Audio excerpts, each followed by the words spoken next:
by nature, I tend to be more of an optimist. I've seen lots of stuff that is, much worse off than what I was going through. I mean, because of my background already in aviation safety, my dad, who was a doctor, I've been around, the blood and the guts and the gore and all that type of stuff, and seen that it can be much worse overall for somebody. It can always be worse. Any particular story that comes to mind? There was one, just a group of us were laughing.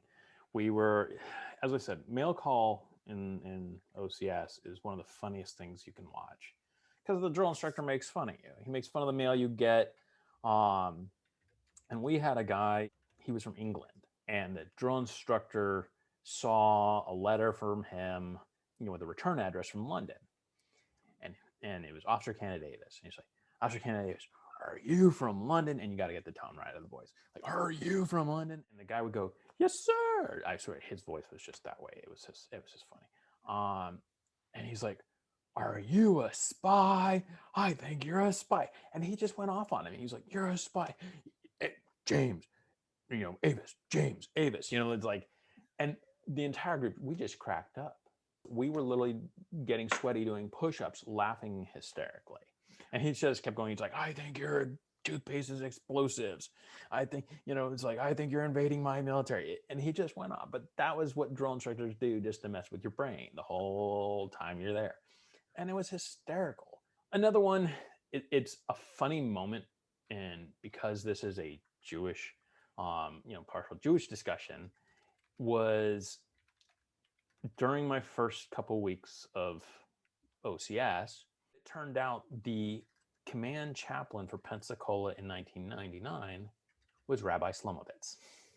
And I'll never forget Rabbi Slomovitz. He found out, that I was Jewish. He was just talking to us. And then he brought me in and we had a separate conversation. And this is Captain, 06 Captain Rabbi Slomovitz, who was like, have you thought about going to Shabbat services? And I was like, well, no, I'm in OCS. I'm not going anywhere. He's like, well, you're allowed to go to Shabbat services, right? You know that, right? And he's like, well, you should go. And I was like, no, I shouldn't. He's like, you need to go to Shabbat services. I told him I would ask my chain of command. So I went to my chain of command. I went to my drill instructor, very respectively, and said, sir, the chaplain has recommended that I go to Shabbat services. It's on a Friday evening. Unfortunately, it is off of the base, which of course we weren't even a secured class, which means you can't really do anything. And he said, no. I said, yes, sir. And I moved on. Well, another weekend goes by or so over. I happened to run into Captain Rabbi Slomovitz, and he said, so are you going to go to Shabbat service? I asked my command. They said no. He said, okay.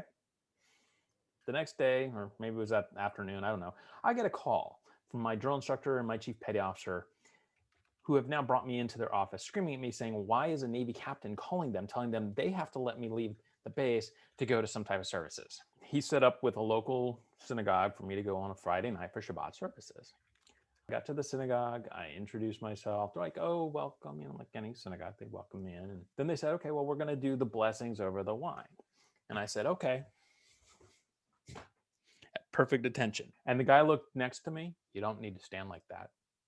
So I went to parade rest. Then it was time for dinner. I don't know why they serve spaghetti. Why spaghetti on Friday nights? I don't get it. But I was like paranoid beyond belief, because I'm in white, perfect white clothes. And I'm being very careful. But after every time I would take a bite, I'd take my fork and my knife and I'd touch it up to my plates, and I'd have the glass up against my plate, because yes, you ground all your objects to your plate. It's just part of the routine and the deal that you have to do. And the guy looked at me again. He's like, you don't need to do that. And it was at that point I'm like, yeah, I do. I'm sorry. I am still so locked on, and I can't leave this type of format. I don't care whether I'm here or anywhere else. This is how I have to live right at this moment, because I can't screw it up.